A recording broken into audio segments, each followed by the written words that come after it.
പ്രിയമുള്ളവരെ, കൈത്താക്കാലം രണ്ടാം ഞായറാഴ്ചയിലേക്ക് നമ്മൾ പ്രവേശിക്കുകയാണ്. കൈത്താക്കാലം സഭയുടെ വളർച്ചയെക്കുറിച്ച് ധ്യാനിക്കുന്ന കാലഘട്ടമാണ്. ഫലാഗമകാലം എന്നാണല്ലോ വിളിക്കുന്നത്. സഭ വളരുന്നത് ഓരോ വിശ്വാസിയും ആത്മീയമായി വളരുമ്പോഴാണ്. നമ്മളുടെ ആത്മീയ വളർച്ചയുടെ ഏറ്റവും അടിസ്ഥാനപരമായ ഒരു കാരണം ദൈവത്തെക്കുറിച്ചുള്ള ശരിയായ അറിവ് ഉണ്ടാവുക എന്നുള്ളതാണ്. ദൈവം ആരാണ്, നാം ആരാണ്? പലപ്പോഴും ദൈവസങ്കല്പങ്ങളെക്കുറിച്ചുള്ള വ്യത്യസ്തമായ ചിന്തകൾ, മനുഷ്യനെക്കുറിച്ചുള്ള വ്യത്യസ്തമായ കാഴ്ചപ്പാടുകളാണ് ലോകത്തിൽ ദുരിതം വിതയ്ക്കുന്നത്. ദൈവം ആരാണ്? ഇന്നത്തെ ലേഖനത്തിൽ 2 കൊറിന്തോസ് 3-ാം അധ്യായത്തിൽ വിശുദ്ധ പൗലോസ് പറയുന്നുണ്ട്, പഴയ നിയമ ജനതയും ഇസ്രായേലിൻ്റെ നാഥനായ ഇസ്രായേലിനെ നയിച്ച മോശയെ മലമുകളിൽ നിന്നിറങ്ങി വന്നപ്പോൾ അവർ കാണാൻ മോശയുടെ മുഖത്ത് വലിയ തേജസ് പ്രത്യക്ഷപ്പെട്ടു. കാരണം ദൈവത്തിൻ്റെ തേജസ്സിൻ്റെ പ്രതിഫലനമുണ്ടായിരുന്നു. അപ്പോൾ ഈ തേജസ്സിന് അധികമായ തേജസ്സാണ്, പഴയ നിയമ കൽപ്പനകളുടെ തേജസ്സിന് അധികമായ തേജസ്സാണ് ആത്മാവിൻ്റെ തേജസ്. ആത്മാവിൻ്റെ ഇസ്രായേൽ ജനത്തെ നോക്കാനാവാത്ത വിധം മോശയുടെ മുഖത്തെ ജ്വലിപ്പിച്ച തേജസ്. നിയമം തേജസ്സിലാണ് നൽകപ്പെട്ടത്. അങ്ങനെയെങ്കിൽ ആത്മാവിൻ്റെ ശുശ്രൂഷ എത്രയേറെ തേജസ്സുറ്റതായിരിക്കും. അപ്പോൾ മോശയുടെ മുഖത്ത് പ്രതിഫലിച്ച തേജസ്സിനേക്കാൾ വലിയ തേജസ്സാണ് ദൈവത്തിൻ്റെ ആത്മാവിൻ്റെ ശുശ്രൂഷയിൽ ലഭിക്കുന്നത്. ഇസ്രായേൽക്കാർ ദർശിക്കാതിരിക്കാൻ വേണ്ടി മുഖത്ത് മൂടുപടം ധരിച്ച മോശയെ പോലെ അല്ല നിങ്ങൾ. മോശ മൂടുപടം ധരിച്ചാണ് ഇറങ്ങി. കാരണം അത്ര വലിയ തേജസ് ആ മുഖത്തുണ്ടായിരുന്നു. പഴയ പ്രമാണം വായിക്കുമ്പോൾ പൗലോസ് പറയുകയാണ്, 2 കൊറിന്തോസ് 3:14, പഴയ പ്രമാണം വായിക്കുമ്പോൾ അതേ മൂടുപടം ഇന്നും അവരുടെ മുഖത്ത് അവശേഷിക്കുന്നു. ദൈവത്തെക്കുറിച്ചുള്ള ചിന്തകളിൽ പല മൂടുപടങ്ങൾ മുഖത്ത് കിടക്കുന്ന അവസ്ഥയിലാണ് പല ചിന്തകളും. ദൈവം ആരാണ്? ദൈവം സ്നേഹിക്കുന്ന ദൈവമാണ് എന്നുള്ള ചിന്ത അത് ലഭിക്കുന്ന യഥാർത്ഥ വിശ്വാസത്തിലാണ്. സത്യവിശ്വാസത്തിന് അകന്ന് ജീവിക്കുന്നവർക്ക് അവർ മറ്റു തരത്തിലുള്ള ദൈവസങ്കല്പങ്ങളാണ്. ദൈവം മനുഷ്യനെ ഉപദ്രവിക്കുന്ന ദൈവം, ശിക്ഷിക്കാൻ നോക്കിയിരിക്കുന്ന ദൈവം. ദൈവത്തെ പ്രസാദിപ്പിക്കേണ്ടത് എങ്ങനെയാണ്? ദൈവത്തെ പ്രസാദിപ്പിക്കേണ്ടത് മറ്റുള്ളവരെ ആക്രമിച്ചും ഇല്ലാതാക്കിയും ഒക്കെ ദൈവത്തെ പ്രസാദിപ്പിക്കുക. ദൈവനാമം വിളിച്ചപേക്ഷിച്ച് അല്ലെങ്കിൽ ദൈവത്തിൻ്റെ പേര് വിളിച്ചപേക്ഷിച്ച് മറ്റുള്ളവരെ ഉപദ്രവിക്കുക. ഹിന്ദുത്വവാദികൾ, തീവ്രവാദികൾ ജയശ്രീരാം വിളിച്ചുകൊണ്ട് അല്ലെങ്കിൽ ഭാരതമാത എന്നൊക്കെ വിളിച്ചുകൊണ്ട് സാധാരണക്കാരെ ഉപദ്രവിക്കുന്ന ചിത്രങ്ങൾ നമ്മൾ കാണുന്നുണ്ട്. അതുപോലെ തന്നെ അള്ളാഹു അക്ബർ എന്ന് വിളിച്ചുകൊണ്ട് മനുഷ്യരെ ഉപദ്രവിക്കുകയും കൊല്ലുകയും ചെയ്യുന്ന തീവ്രവാദികളുടെ ചിത്രങ്ങൾ നമ്മൾ കണ്ടിട്ടുണ്ട്. ദൈവം, യഥാർത്ഥ ദൈവത്തെ വിളിക്കുമ്പോൾ ദൈവം എങ്ങനെയുള്ള ദൈവമാണ്? ദൈവം മനുഷ്യരെ വേദനിപ്പിക്കുമ്പോൾ സന്തോഷിക്കുന്ന, പ്രസാദിക്കുന്ന ഒരു ദൈവമല്ല. അത്തരം ദൈവസങ്കല്പങ്ങൾ മുഖത്ത് മൂടുപണമടിഞ്ഞ, അന്ധകാരം നിറഞ്ഞ കണ്ണുകളോട് ജീവിക്കുന്നവരുടെ ദൈവമാണ്. യഥാർത്ഥ ദൈവം ആരാണ്? അതുകൊണ്ട് പൗലോസ് പറയുകയാണ്, ആരെങ്കിലും കർത്താവിലേക്ക് തിരിയുമ്പോൾ ആ മൂടുപടം നീക്കപ്പെടുന്നു. കർത്താവ് ആത്മാവാണ്. കർത്താവിൻ്റെ ആത്മാവുള്ളിടത്ത് സ്വാതന്ത്ര്യമുണ്ട്. അപ്പോൾ യഥാർത്ഥ ആ മൂടുപടം നീക്കിയ അവസ്ഥ, എല്ലാ മതങ്ങളുടെയും ഒരു ദൈവികമായ ആ ദൈവത്തിൻ്റെ സത്യത്തിൻ്റെ അംശങ്ങൾ എല്ലാ മതചിന്തകളിലും ഉണ്ട് എന്നാണ് സഭ മനസ്സിലാക്കുന്നത്. സത്യത്തിൻ്റെ വിത്തുകൾ അവയിലൊക്കെ ഉണ്ട്. പക്ഷെ പരിപൂർണമായ സത്യം ഈശോ വെളിപ്പെടുത്തിയ സത്യമാണ്. അങ്ങനെയുള്ള സത്യത്തിൻ്റെ, ഭക്തിയുടെ, നന്മയുടെ മാർഗങ്ങൾ മതവിശ്വാസങ്ങൾ പഠിപ്പിക്കുന്നുണ്ട്. പക്ഷേ അതിൽ നിന്നെല്ലാം വ്യതിചലിച്ചുകൊണ്ട് തീവ്ര സ്വഭാവമുള്ള സംഘങ്ങൾ അവർ സത്യത്തെ തിരസ്കരിക്കുന്നു, നന്മ ചെയ്യുന്നവരെ അവഹേളിക്കുന്നു. ഛത്തീസ്ഗഡിൽ നടന്ന സംഭവമൊക്കെ നമുക്കറിയാമല്ലോ. അവർ ആക്രോശിക്കുകയാണ്. അവർ പുറത്തുനിന്ന് വരുന്നവരെ അതിഥി ദേവോ ഭവ എന്ന് കണക്കാക്കേണ്ടതാണ്. പക്ഷെ എന്താണ് ചെയ്യുന്നത്? ലോകാ സമസ്ത സുഖിനോ ഭവന്തു എന്ന് പ്രാർത്ഥിക്കുന്നവരാണ്. ഭാരതാംബ എന്ന് പറഞ്ഞ എല്ലാവരുടെയും അമ്മയായിട്ടാണ്. അപ്പോൾ അങ്ങനെയുള്ളവരുടെ പ്രതിനിധികളാണോ അവർ? യഥാർത്ഥ മതവിശ്വാസത്തിൻ്റെ അന്തരാർത്ഥങ്ങളെല്ലാം തകർത്ത് കളയുന്ന ഇത്തരം തീവ്രവാദികൾ ദൈവസങ്കല്പങ്ങൾ, തെറ്റായ ദൈവസങ്കല്പങ്ങളാണുള്ളത്. അതുപോലെ തന്നെ അതിൽ നിന്നാണ് ഉരുത്തിരിയുന്ന തെറ്റായ മനുഷ്യസങ്കല്പവും. മനുഷ്യനെ ബഹുമാനിക്കുമ്പോൾ, ആദരിക്കുമ്പോഴാണ് ദൈവത്തിൻ്റെ മഹത്വം ഉണ്ടാകുന്നത് എന്ന് എല്ലാ മനുഷ്യ സംസ്കാരങ്ങളും പഠിപ്പിക്കുന്നുണ്ട്. പക്ഷെ അത് മനസ്സിലാക്കാതെ പോവുകയാണ്. അപ്പോൾ ദൈവം ആരാണ്? ദൈവത്തെക്കുറിച്ചുള്ള ആ സങ്കല്പം, ദൈവത്തെക്കുറിച്ചുള്ള ചിന്തകൾ, അത് ദൈവിക വെളിപാടിലൂടെയാണ് നമുക്ക് ലഭിക്കുന്നത്. പഴയ നിയമത്തിൽ ഇന്നത്തെ 1-ാമത്തെ വായനയിൽ നിയമാവർത്തന പുസ്തകത്തിൽ 4-ാം അധ്യായം 32 മുതലുള്ള വാക്യങ്ങളിൽ, ഇന്നത്തെ 40 വരെയുള്ള വാക്യങ്ങളിൽ ഒരു ചോദ്യം വീണ്ടും വീണ്ടും ആവർത്തിക്കുകയാണ്. ആരാണ്? ഇതുപോലെയുള്ള ഒരു ദൈവത്തെ നിങ്ങൾ കണ്ടിട്ടുണ്ടോ? ഇതുപോലെ രക്ഷിക്കുന്ന ദൈവം, അഗ്നിയിലൂടെ സംസാരിക്കുന്ന ദൈവം, അടിമത്തത്തിൽ നിന്ന് മോചിപ്പിക്കുന്ന ദൈവം. അതുകൊണ്ട് ആ ദൈവത്തെ ഇതുപോലെ അഗ്നിയിലൂടെ മുഴങ്ങുന്ന സ്വരം, ഇതൊക്കെ വേറെ എവിടെയെങ്കിലും നിങ്ങൾ കേട്ടിട്ടുണ്ടോ എന്ന് ചോദിക്കുകയാണ്. അപ്പോൾ ഇസ്രായേലിൻ്റെ ദൈവം വെളിപ്പെടുത്തുന്ന ദൈവം, സ്നേഹിക്കുന്ന, വിമോചിപ്പിക്കുന്ന ദൈവമാണ്. എന്നിട്ട് പറയുകയാണ് 39-ാം വാക്യത്തിൽ, മുകളിൽ ആകാശത്തിലും താഴെ ഭൂമിയിലും കർത്താവല്ലാതെ മറ്റൊരു ദൈവമില്ലെന്ന് ഗ്രഹിച്ച് അത് ഹൃദയത്തിൽ ഉറപ്പിക്കുവിൻ. ദൈവം ആരാണെന്ന് മനസ്സിലാക്കണം. വിമോചിപ്പിക്കുന്ന ദൈവമാണ്. ആകയാൽ നിങ്ങൾക്ക് നിങ്ങളുടെ സന്തതികൾക്ക് നന്മയുണ്ടാകുവാനും ദൈവമായ കർത്താവ് നിങ്ങൾക്ക് ശാശ്വതമായ തരുന്ന ദേശത്ത് ദീർഘകാലം വസിക്കുവാനും വേണ്ടി കർത്താവിൻ്റെ ചട്ടങ്ങളും പ്രമാണങ്ങളും പാലിക്കുവിൻ എന്ന് നിങ്ങളോട് ഞാൻ കൽപ്പിക്കുന്നു. 40-ാം വാക്യം. അപ്പോൾ ദൈവത്തിൻ്റെ സ്നേഹത്തിൽ നിന്ന് ഉരുത്തിരിഞ്ഞ, മനുഷ്യൻ വ്യതിചലിക്കാതിരിക്കാൻ നൽകിയ ചട്ടങ്ങളും കൽപ്പനകളും, അതാണ് മാതാപിതാക്കന്മാരെ ബഹുമാനിക്കുക, ദൈവത്തെ ആദരിക്കുക, ദൈവത്തെ സ്നേഹിക്കുക, മോഷ്ടിക്കരുത്, അങ്ങനെ കൊല്ലരുത്, ഇങ്ങനെയൊക്കെയുള്ള നിയമങ്ങൾ എന്തിനു വേണ്ടിയാണ്? അത് നിങ്ങൾക്ക് യഥാർത്ഥ ദൈവത്തിൻ്റെ മക്കളായിരിക്കുവാനുള്ള ഉടമ്പടി ബന്ധത്തിൻ്റെ അടയാളമാണ്. അങ്ങനെയുള്ള ഒരു ദൈവം, യഥാർത്ഥ ദൈവം, പുതിയ നിയമത്തിലേക്ക് വരുമ്പോൾ ഈശോ ചൂണ്ടിക്കാണിക്കുന്ന ദൈവത്തിൻ്റെ യഥാർത്ഥ മുഖം, എന്നെ കാണുന്നവൻ പിതാവിനെ കാണുന്നു, ദൈവം ഒരു പിതാവാണ് എന്നാണ് ഈശോ പഠിപ്പിക്കുന്നത്. ഇന്നത്തെ ലൂക്കായുടെ സുവിശേഷം 15-ാം അധ്യായം എല്ലാവർക്കും അറിയാവുന്ന പ്രസിദ്ധമായ ധൂർത്തപുത്രൻ്റെ ഉപമ ഉൾക്കൊള്ളുന്ന അധ്യായം. അതിലൂടെ പാരബിൾ ഓഫ് മേഴ്സി, കരുണയുടെ ഉപമയിലൂടെ ദൈവത്തിൻ്റെ മുഖം എന്താണെന്ന് വ്യക്തമാക്കുക. കരുണാർദ്ര ഹൃദയമുള്ള ഒരു ദൈവം, സ്നേഹിക്കുന്ന ദൈവം. 15-1-ാം വാക്യം, ചുങ്കക്കാരും പാപികളുമെല്ലാം അവൻ്റെ അടുക്കൽ വാക്ക് കേൾക്കാൻ അടുത്ത് വന്നുകൊണ്ടിരുന്നു. ഫരിസേയരും നിയമജ്ഞരും പിറുപിറുത്തു, ഇവൻ പാപികളെ സ്വീകരിക്കുകയും അവരോടൊപ്പം ഭക്ഷണം കഴിക്കുകയും ചെയ്യുന്നു. അപ്പോൾ ദൈവപുത്രൻ ദൈവത്തിൻ്റെ അതേ സ്വഭാവം കാണിക്കുകയാണ്. പാപികളെ, അതായത് ചുങ്കക്കാരെന്ന് പറയുന്നത്, അതായത് ടാക്സ് കളക്ടേഴ്സ്, അതായത് പിരിവ് നടത്തി മനുഷ്യരെ വേദനിപ്പിക്കുന്ന, അല്ലെങ്കിൽ റോമാക്കാർക്ക് വേണ്ടി ജോലി ചെയ്യുന്നവരെ പാപികളായി കണക്കാക്കപ്പെടുന്നവരാണ്. അപ്പം ചുങ്കക്കാരും പാപികളെ സ്വീകരിക്കുന്നു, അവരോടൊപ്പം ഭക്ഷണം കഴിക്കുന്നു. അങ്ങനെ സമൂഹത്തിൽ നിന്ന് പുറന്തള്ളപ്പെട്ടവരായി കണക്കാക്കപ്പെടേണ്ടവരെ സ്വീകരിക്കുന്നവനാണ്. ഫരിസേയർ എന്ന് പറഞ്ഞാൽ പ്രത്യേകതയുള്ളവരെന്നാണ്, വേർതിരിക്കപ്പെട്ടവരെന്നാണ്. നിയമജ്ഞർ എന്ന് പറഞ്ഞാൽ ദൈവിക നിയമങ്ങളെല്ലാം, പഴയ നിയമമെല്ലാം അരച്ച് കലക്കി കുടിച്ചവരാണ്, പഠിച്ചവരാണ്. അവർ ഈശോ വിമർശിക്കുമ്പോഴാണ് യഥാർത്ഥ ദൈവം ആരാണെന്ന് കാണിക്കുകയാണ്. ഈ ആളുകളെ എല്ലാവരെയും ഉപേക്ഷിച്ച് തള്ളിക്കളയേണ്ടവരല്ല, അവരെ സ്നേഹിക്കേണ്ടതാണ്. അതുകൊണ്ടാണ് ആദ്യം കാണാതെ പോയ ആടിൻ്റെ ഉപമ. കാണാതെ പോയ ഒരാടിനെ, 100 ആടുകളുണ്ടെങ്കിലും ഒരാടിനെ നഷ്ടപ്പെട്ടു പോയ അന്വേഷിച്ച് തിരിച്ച് അതിൻ്റെ തോളിലേക്ക് തിരിച്ചു കൊണ്ടുവരുന്നു. അങ്ങനെ തോളിലേറ്റ് തിരിച്ചു കൊണ്ടുവരുന്ന നല്ല ഇടയൻ ആരാണ്? ഈശോ മിശിഹായാണ്. ഞാൻ നല്ല ഇടയനാകുന്നു. ഈശോയെക്കുറിച്ചുള്ള ആദ്യകാലത്തെ ഐക്കൺ, അല്ലെങ്കിൽ ഞങ്ങളുടെ ചിത്രം റോമിലെ കാറ്റഗോമ്പിൽ കാണുന്നത് ഒന്ന് ഈ ആടിനെ തോളിലേറ്റി കൊണ്ടുവരുന്ന ഈശോയുടെ ചിത്രമാണ്. വളരെ പുരാതനമായ കാലത്തെ ചിത്രമാണ്. അപ്പോൾ നഷ്ടപ്പെട്ടു പോയ ഒരു കണ്ടെത്തുകയാണ്. 100 ആടിനെയും മരുഭൂമിയിൽ ഉപേക്ഷിക്കുകയാണ്. കാണാതെ പോയ നാണയം, ഒരു സ്ത്രീ 10 നാണയം, 10 വെള്ളി നാണയമാണ്, 10 നാണയം, ദ്രാക്മ എന്ന് പറയും, ഗ്രീക്ക് നാണയമാണ്. അത് നഷ്ടപ്പെട്ടാൽ വിളക്ക് കൊളുത്തി വീട് അടിച്ചു പാരും. കാരണം അവരുടെ വീട് വലിയ ജനലുള്ള വീടുകളല്ല, ഇരുട്ടുള്ള അകമാണ്. അവിടെ വിളക്ക് കൊളുത്തി അടിച്ചു വാരി അത് കണ്ടുകിട്ടുമ്പോൾ സന്തോഷത്തോടുകൂടി അയൽക്കാരെയും വിളിച്ചുകൊണ്ട് പറയും, എന്നോടുകൂടെ സന്തോഷിക്കുവിൻ. കാണാതെ പോകുന്ന കാര്യങ്ങൾ കണ്ടുകിട്ടുമ്പോൾ ഉണ്ടാകുന്ന സന്തോഷം. ഇന്നത്തെ ഈ 15-ാം അധ്യായത്തിനെ സന്തോഷിക്കുവിൻ എന്നുള്ള വാക്ക് 7 പ്രാവശ്യം ലൂക്ക ആവർത്തിക്കുന്നുണ്ട്. സന്തോഷമാണ്, കാണാതെ പോയ നാണയം ലഭിച്ചപ്പോൾ ഉണ്ടാകുന്ന സന്തോഷം. ഇതുപോലെ തന്നെയാണ് ധൂർത്തപുത്രൻ്റെ ഉപമയിലും കാണുന്നത്.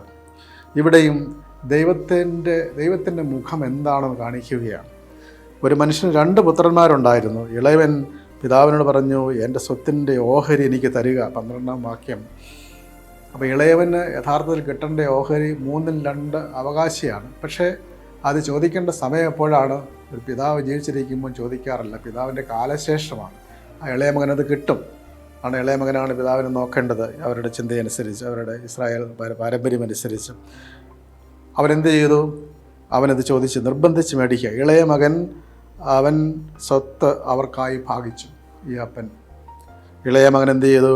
എല്ലാം ശേഖരിച്ചു, മുഴുവൻ ശേഖരിച്ച് പണമാക്കിയെന്നായിരിക്കും അതിൻ്റെ അർത്ഥം. ദൂരദേശത്തേക്ക് പോയി എന്നാണ്.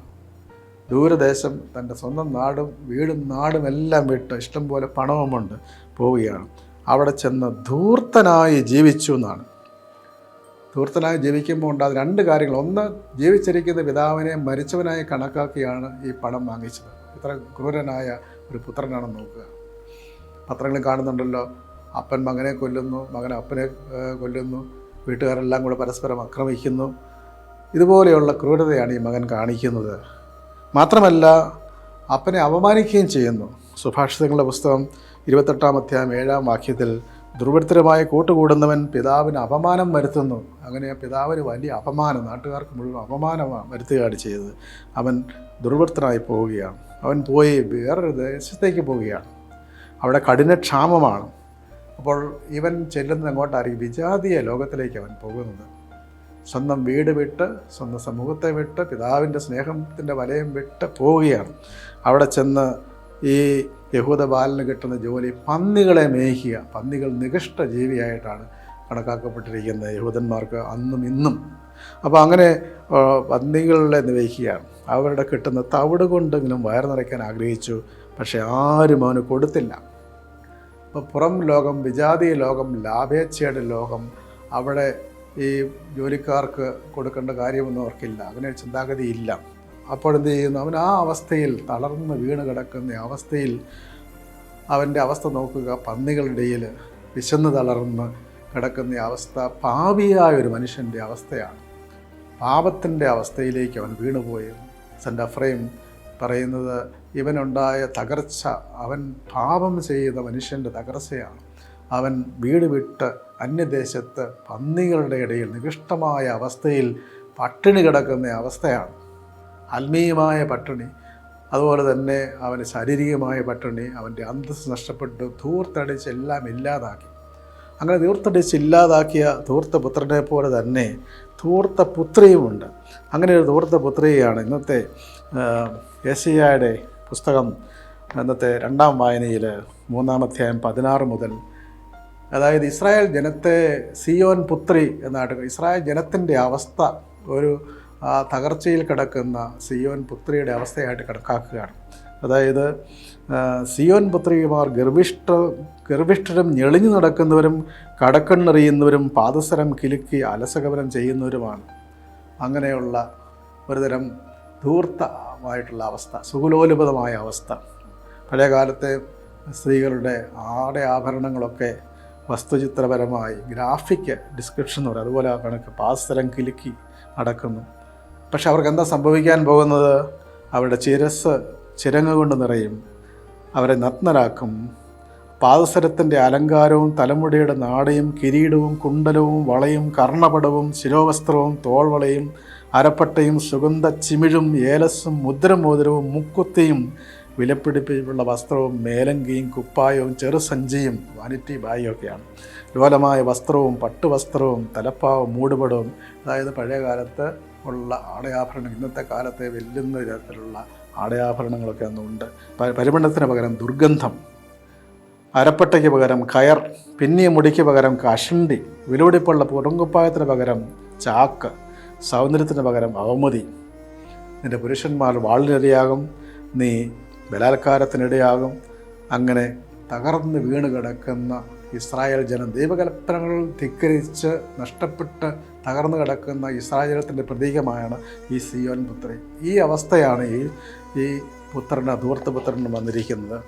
ഈ ധൂർത്തപുത്രൻ്റെ കഥയിൽ നമ്മൾ കാണുന്നത്, അവന് സുബോധമുണ്ടായി, അവൻ തിരിച്ചു വന്നു. നമ്മുടെ സമൂഹത്തിലേക്ക് നോക്കുമ്പോൾ വീട്ടിൽ നിന്ന് ഇറങ്ങിപ്പോകുന്ന ധൂർത്തപുത്രൻ തിരിച്ചു വന്നെങ്കിൽ ഇറങ്ങിപ്പോകുന്ന പല ധൂർത്ത പുത്രിമാർക്കും തിരിച്ചു വരാൻ സാധിക്കുന്നില്ല. 18 വയസ്സായ 19 വയസ്സായ കഴിഞ്ഞ ദിവസം കണ്ടു, ലിവിങ് ടുഗദറിന് പോകുക എന്ന് പറഞ്ഞ് പോയി. 21 വയസ്സേ ഉള്ള പെൺകുട്ടിക്ക് പത്രത്തെ കാണുന്നു, ആത്മഹത്യ ചെയ്തു. ഇറങ്ങിപ്പോവുകയാണ്, വീട്ടിൽ നിന്ന് ഇറങ്ങിപ്പോവുകയാണ്. ആരെങ്കിലും കണ്ണ് കാണിച്ചു, കൈ കാണിച്ചു, ആകർഷണ വലയത്തിൽപ്പെട്ട് ഇറങ്ങിപ്പോവുക. പിറകുന്ന ഈ മക്കൾ, ധൂർത്തപുത്രൻ തിരിച്ചു വന്നെങ്കിൽ പല ധൂർത്തപുത്രന്മാർക്കും തിരിച്ചു വരാൻ പോലും പറ്റുന്നില്ല. അവരുടെ ജീവിതം തന്നെ നഷ്ടപ്പെടുകയാണ്. അപ്പോൾ ഇന്ന് ഈ മനുഷ്യന്, ഈ ധൂർത്തപുത്രൻ 17-ാം വാക്യത്തിൽ പറയുന്നത് അവന് സുബോധമുണ്ടായതാണ്. അപ്പോൾ സുബോധത്തിലേക്ക് അവൻ വന്നത് എപ്പോഴാണോ? തകർന്നു കിടക്കുമ്പോഴും അവന് സുബോധമുണ്ടായി. ആ സുബോധത്തിലേക്ക് വന്നപ്പോൾ അവൻ ചിന്തിക്കുകയാണ്, എൻ്റെ പിതാവിൻ്റെ ഭവനത്തിൽ അവരുടെ ദാസന്മാർ സുഭിക്ഷമായി ഭക്ഷണം കഴിക്കുന്നു, ഞാനെവിടെയോ പട്ടിണി കിടക്കുകയാണ്. ഞാൻ എൻ്റെ പിതാവിനോട് പറയും, 2 പ്രാവശ്യം ആവർത്തിക്കുന്നുണ്ട് ആ വാക്യം, എൻ്റെ പിതാവേ, സ്വർഗത്തിനെതിരായും നിൻ്റെ മുമ്പിലും ഞാൻ പാപം ചെയ്തു. ഇപ്പം പാപിയുടെ ഒരു അവസ്ഥയാണ്. പാപം ദൈവത്തെ വേദനിപ്പിക്കുന്ന ഒന്നാണ്, ദൈവത്തിന് വേദനയുണ്ടാക്കുന്നു. ഒരു കൽപ്പന ലംഘിച്ചു എന്നുള്ള ഒരു ദുഃഖത്തിൽ അതീതമായിട്ടുള്ള, അതാണ് ഉത്തമ മനസ്താപം എന്ന് പറയുന്നതാണ്. ദൈവത്തെ വേദനിപ്പിച്ച്, എൻ്റെ പിതാവിനെ സ്നേഹിക്കുന്ന പിതാവിനെ, എല്ലാം ചോദിച്ചതെല്ലാം തന്ന പിതാവിനെ വേദനിപ്പിച്ചു. അതുകൊണ്ട് എന്നെ സ്വീകരിക്കണമേ, നിൻ്റെ ദാസരിൽ ഒരുവനായി, നിൻ്റെ ജോലിക്കാരൻ ഒരുവനായി എന്നാണ് എന്നോട് ചേർക്കുന്നുണ്ട് സുറിയാനി ബൈബിളിൽ, വിശുദ്ധ ബൈബിളിൽ. അങ്ങനെ അവൻ എഴുന്നേറ്റ് പിതാവിൻ്റെ അടുക്കിലേക്ക് പോകുകയാണ്. വീട് കിടക്കുന്ന അവസ്ഥയിൽ അവൻ എഴുന്നേൽക്കണം. ഈ എഴുന്നേൽപ്പ് മാത്രമല്ല, ഒരു തിരിച്ച് നടപ്പും കൂടിയുണ്ട്. അവൻ മാനസാന്തരപ്പെട്ടു എന്നാണ്. മാനസാന്തരം എന്ന് പറയുന്നത് മനസ്സിൻ്റെ ഒരു ചിന്തയിലുള്ളൊരു മാറ്റമല്ല, അതിനപ്പുറത്തേക്ക് അവൻ പിന്തിരിഞ്ഞ് നടക്കുന്നു. അപരാധങ്ങളിൽ നിന്ന് പിന്തിരിഞ്ഞുകൊണ്ട് എന്ന് പ്രാർത്ഥിക്കുന്നതാണ് കുർബാനയിൽ. അങ്ങനെ പിന്തിരിഞ്ഞുകൊണ്ട് ദൂരെ വെച്ച് തന്നെ പിതാവ് അവനെ കണ്ടു, മനസ്സലിഞ്ഞു, ഓടിച്ചെന്നു, കെട്ടിപ്പിടിച്ചു, ചുംബിച്ചു. 5 ക്രിയാപദങ്ങളിലൂടെ പിതാവിൻ്റെ വലിയ സ്നേഹം അവനെ സ്വീകരിക്കുകയാണ്. അവൻ്റെ അഴുക്ക് മാറ്റുകയെന്നില്ല. അവൻ അഴുക്കായ അവസ്ഥയിൽ പന്നിക്കൂട്ടിൽ നിന്ന് വരുന്നവനാണ്, ദുർഗന്ധം വമിക്കുന്നവനാണ്, നല്ല വസ്ത്രമില്ല. എങ്കിലും പിതാവ് പാപിയായിരിക്കുന്ന അവസ്ഥയിൽ അവനെ സ്വീകരിക്കുന്ന ദൈവത്തിൻ്റെ വലിയ സ്നേഹമാണ് അവിടെ കാണിക്കുന്നത്. അവനെ കെട്ടിപ്പിടിച്ച് ചുംബിക്കുകയാണ്. അപ്പോൾ ഇവൻ പാപ നിവേദനം നടത്തുകയാണ്, ഒരു കുമ്പസാരം നടത്തുകയാണ്. നിനക്കെതിരായും പിതാവേ, സ്വർഗത്തിനെതിരായും പാപം ചെയ്തു, നിൻ്റെ പുത്രൻ എന്ന് വിളിക്കപ്പെടാൻ ഞാൻ യോഗ്യനല്ല. പിതാവ് എന്ത് പറയുന്നു?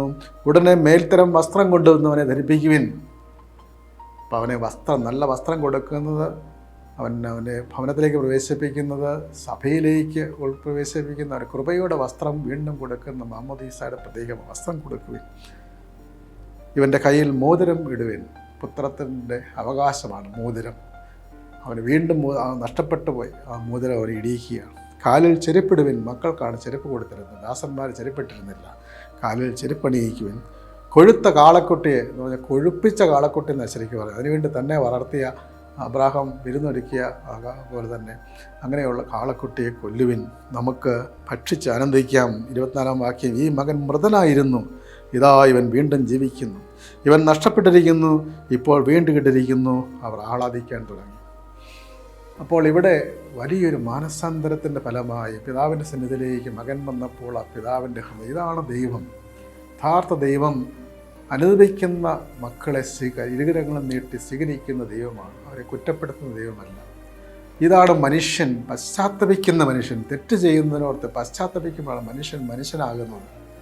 അവൻ തെറ്റിൽ ഉറച്ചു നിന്നുകൊണ്ട് അതിനെ നീതീകരിച്ചു കൊണ്ടിരിക്കുമ്പോൾ അവൻ ആ ചെളിയിൽ തന്നെ കിടക്കുകയാണ്. അവൻ പന്നിക്കൂട്ടിലാണ്.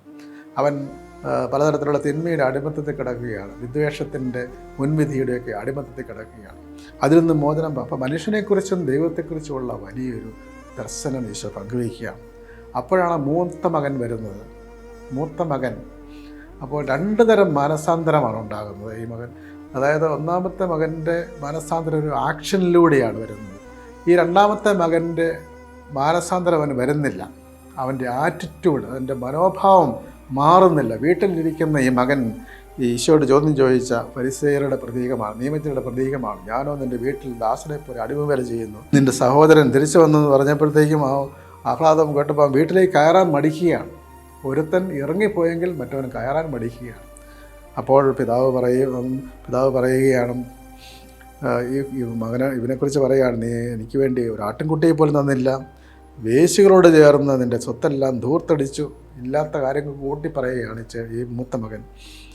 അപ്പോൾ ഈ മൂത്ത മകൻ എന്താണ്, അവൻ്റെ അവസ്ഥ എന്താണ്? ഈ ഫരിസേയരുടെ അവസ്ഥയാണ്. പിതാവിൻ്റെ ഭവനത്തിലാണെങ്കിലും മനസ്സിൽ ഉള്ളിൻ്റെ ഉള്ളിൽ അവൻ ശപിച്ചുകൊണ്ടാണ് ജോലിയെല്ലാം ചെയ്യുന്നത്, സ്നേഹത്തോടു കൂടിയല്ല. അതുകൊണ്ട് അവൻ ചോദിക്കുന്ന നിൻ്റെ ഈ സ്വത്തെല്ലാം നിൻ്റെ ഈ മകൻ എന്നാണ് പറയുന്നത്. നിൻ്റെ മകൻ, എൻ്റെ അനുജൻ എന്ന് പറയുന്നില്ല, നിൻ്റെ മകൻ. അപ്പോൾ സ്നേഹരാഹിത്യത്തിൽ അവൻ കടമകൾ നിർവഹിക്കുന്നു, ജോലി ചെയ്യുന്നു, നിയമങ്ങൾ പാലിക്കുന്നു. ഈ പരിസയരുടെ പ്രതീകമാണ് അവൻ. അപ്പോൾ അവൻ യഥാർത്ഥത്തിലുള്ള മാനസാന്തരം, ആറ്റിറ്റ്യൂഡിലുള്ള മാനസാന്തരം ഉണ്ടാകുന്നില്ല എന്നുള്ളതാണ് പ്രത്യേകത. ഉടനെ പറയുകയാണ് പിതാവ് പറയുകയാണ്, മകനെ എനിക്കുള്ളതെല്ലാം നിനക്കുള്ളതാണ്, നിൻ്റേതാണ്. ഇപ്പോൾ നമ്മൾ ആനന്ദിക്കുകയും ആഹ്ലാദിക്കുകയും ചെയ്യാം. എന്നാൽ ഈ സഹോദരൻ മൃതനായിരിക്കുന്നു, അവനിപ്പോൾ ജീവിക്കുന്നു, നഷ്ടപ്പെട്ടവനാണ് ഇപ്പോൾ കണ്ടുകണ്ടിരിക്കുന്നത്. അപ്പോൾ ആ സന്തോഷത്തിലേക്ക് തിരിച്ചു വരണം. ആ സന്തോഷത്തിലേക്ക് തിരിച്ചു വരുവാൻ ഈ മൂത്ത മകനോട് ആവശ്യപ്പെടുന്ന പിതാവ്, ഈശോയുടെ കഥയിൽ ഈശോ ഈ പരിസയരോടും നിയമജ്ഞരോടും ആവശ്യപ്പെടുകയാണ്. നമുക്കറിയാം, പരിസയരും നിയമജ്ഞരും ഈ കഥ കേട്ടിട്ട് മാനസാന്തരപ്പെട്ടില്ല. ഈശോയെ വീണ്ടും കുരുക്കുവാനും അവസാനം കുരിശിൽ തറയ്ക്കുവാനും ശ്രമിക്കുന്നവരാണ്, അല്ലെങ്കിൽ മരണത്തിലേൽപ്പിക്കുവാൻ വേണ്ടി ശ്രമിക്കുന്നവരാണ്. അതുകൊണ്ട് ഈ ഞായറാഴ്ച ഈ വചനം കർത്താവിൻ്റെ ദൈവത്തിൻ്റെ സ്നേഹം കാണിച്ചു തരുമ്പോൾ യഥാർത്ഥ ദൈവം സ്നേഹിക്കുന്ന ദൈവമാണ്, രക്ഷിക്കുന്ന ദൈവമാണ്. യഥാർത്ഥ മനുഷ്യൻ മാനസാന്തരപ്പെടുന്ന മനുഷ്യനാണ്, ജീവിത നവീകരണം വരുത്തുന്നവനാണ്. പന്നിക്കുഴിയിൽ ചെളിക്കുഴിയിൽ കിടക്കുന്നവനല്ല. അവൻ മാനസാന്തരപ്പെടണം, ദൈവത്തിലേക്ക് തിരിച്ചു വരണം, ദൈവത്തിൻ്റെ ചട്ടങ്ങളും കൽപ്പനകളും സ്വീകരിക്കണം. ദൈവത്തിൻ്റെ കരവലയത്തിലേക്ക് തിരിച്ചു വരുമ്പോഴാണ് യഥാർത്ഥത്തിലുള്ള വിമോചനവും വളർച്ചയും ആത്മീയ വളർച്ചയും ഉണ്ടാകും. അതുകൊണ്ട് തിരിച്ചു വരിക എന്നുള്ള ആഹ്വാനം, ദൈവം സ്നേഹമാണ്. നമ്മുടെ കുർബാനയിൽ പ്രാർത്ഥിക്കുന്നുണ്ട്, ധൂപം ഇടുമ്പോൾ അതിനുശേഷമുള്ള പ്രാർത്ഥനയിൽ നിൻ്റെ ദിവ്യ സ്നേഹത്തിൻ്റെ പരിമളം ഞങ്ങളിൽ വീശുകയും. അപ്പം സ്നേഹത്തിൻ്റെ പരിമളം വീശുന്നവനാണ്. ധൂപത്തിൻ്റെ അവസാനത്തെ 5ാമത്തെ ധൂപ പ്രാർത്ഥനയിൽ അവിടെ കാർമ്മികം പ്രാർത്ഥിക്കും, നിൻ്റെ സ്നേഹത്തിൻ്റെ പരിമളത്താൽ എന്നെ പൂരിതനാക്കണമെന്നാണ്. അപ്പോൾ ആ സ്നേഹത്തിൻ്റെ പരിമളമാണ് പിന്നീട് എല്ലാവർക്കും കൊടുക്കുവാനായിട്ട് പ്രാർത്ഥിക്കുന്നത്. അപ്പോൾ ദൈവത്തിൻ്റെ സ്നേഹത്തിൻ്റെ പരിമളം, ദൈവത്തിൻ്റെ സ്നേഹത്തിൻ്റെ പ്രകാശം, അതിലേക്ക് നടന്നെടുക്കുവാൻ, നാം വീണ് കിടക്കുന്ന അവസ്ഥയിൽ നിന്ന് എഴുന്നേൽക്കുവാൻ, നമ്മളുടെ നിർബന്ധ ബുദ്ധികളും കടുംപിടുത്തങ്ങളും ദൈവത്തെക്കുറിച്ചുള്ള തെറ്റായ ധാരണകളും തിരുത്തി സത്യദൈവത്തെ മനസ്സിലാക്കി ആ ദൈവത്തിൻ്റെ തേജസ്, അതിൻ്റെ ചൈതന്യത്തിൽ ജീവിക്കുവാനുള്ള കൃപയ്ക്ക് വേണ്ടി പ്രാർത്ഥിച്ചുകൊണ്ട് ഈ ഞായറാഴ്ച നമുക്ക് ആചരിക്കാം. ദൈവം നമ്മെ എല്ലാവരെയും അനുഗ്രഹിക്കട്ടെ.